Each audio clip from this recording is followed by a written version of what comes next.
When we moved house in 2021, I found an old, partially rotten gate behind the garage. It was formerly fitted at the entrance to the driveway. Having had a long interest in railways, it reminded me of a railway level crossing gate.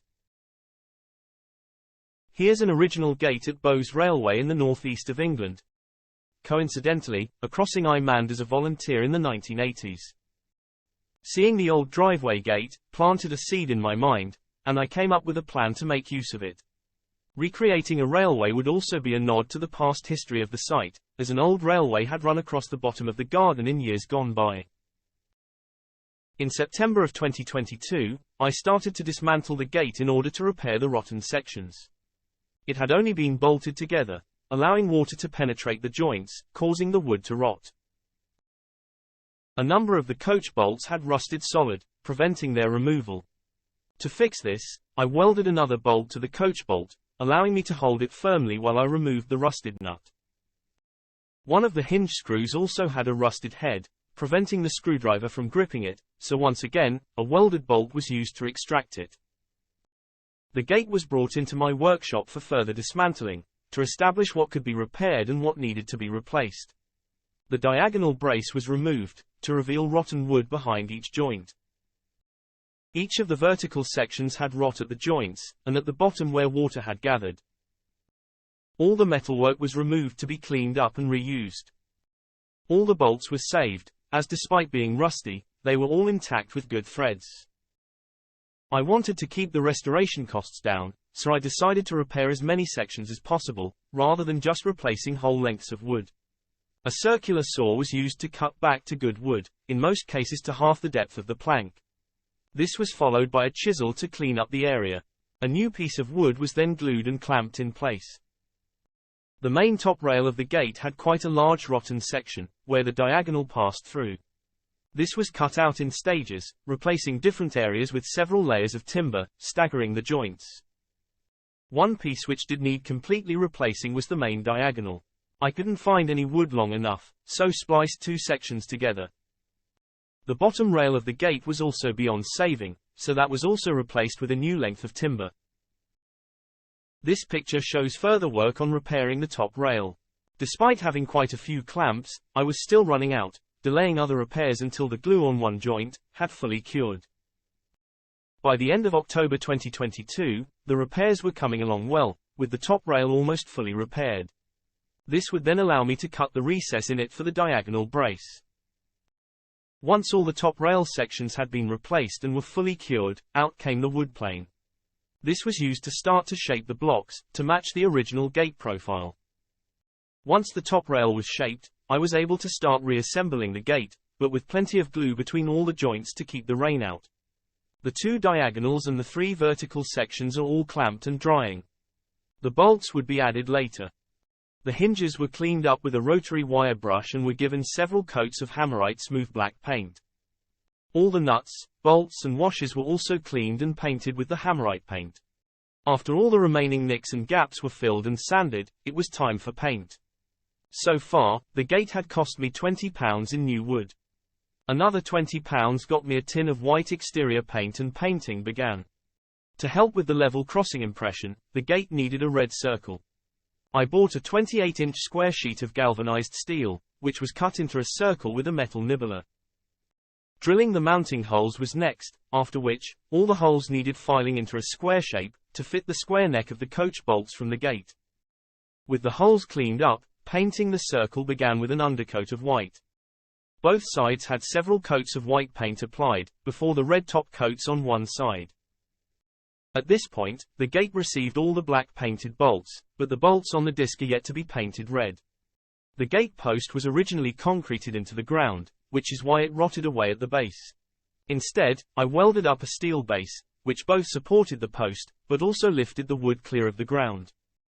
The post mound was also painted in black Hammerite paint, and once dry, was attached to the post.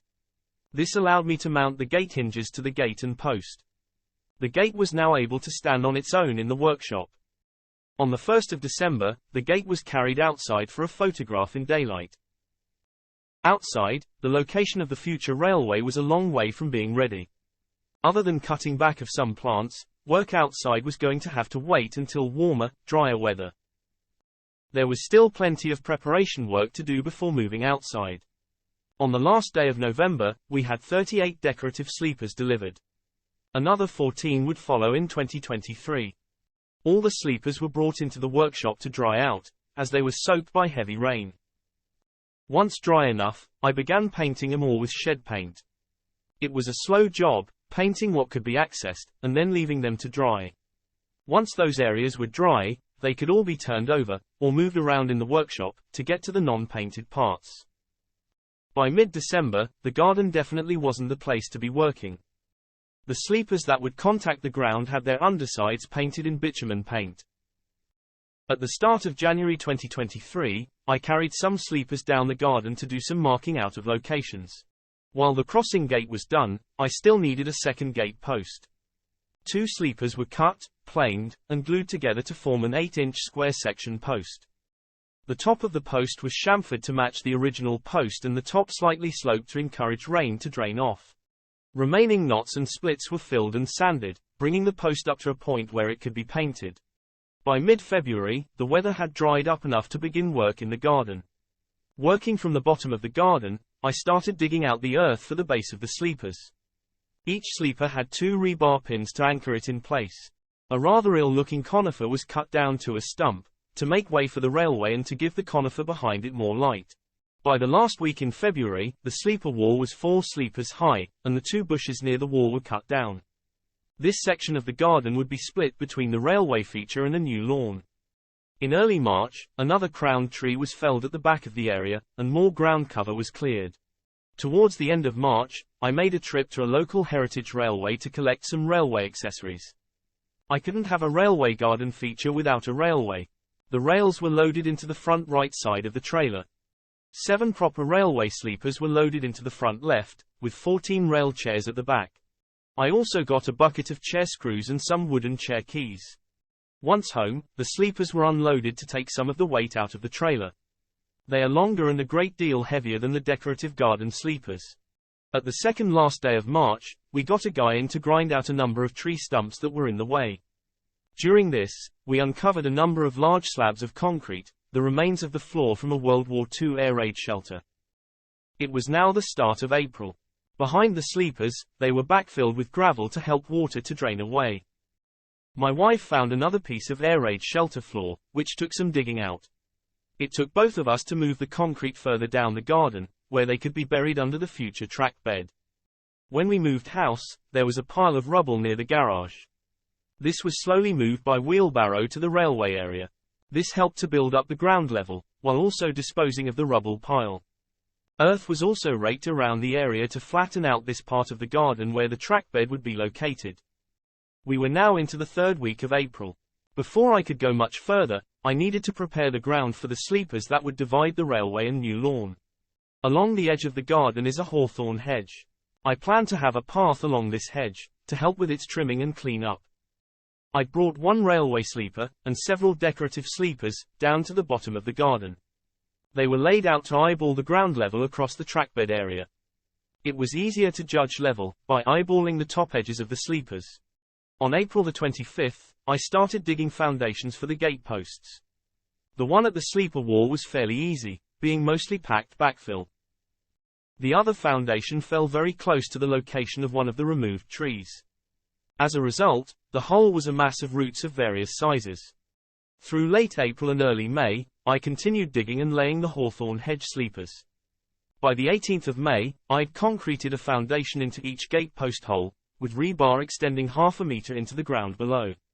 I planned to lay a weed membrane over the trackbed area, so built up an earth surround around the gatepost mount, so the blocks wouldn't cut through the membrane. On May the 25th, I drilled the first post mounting holes, laid out the weed membrane and got the gate bolted down. Blocks of wood supported the other end until I could fit the second post. A nice sunset that evening gave early indications that this spot could become a favorite photo location, both for sunsets and astronomical photographs. Join me in part 2, for the track laying, and finishing the landscaping. Thanks for watching. Don't forget to like and subscribe.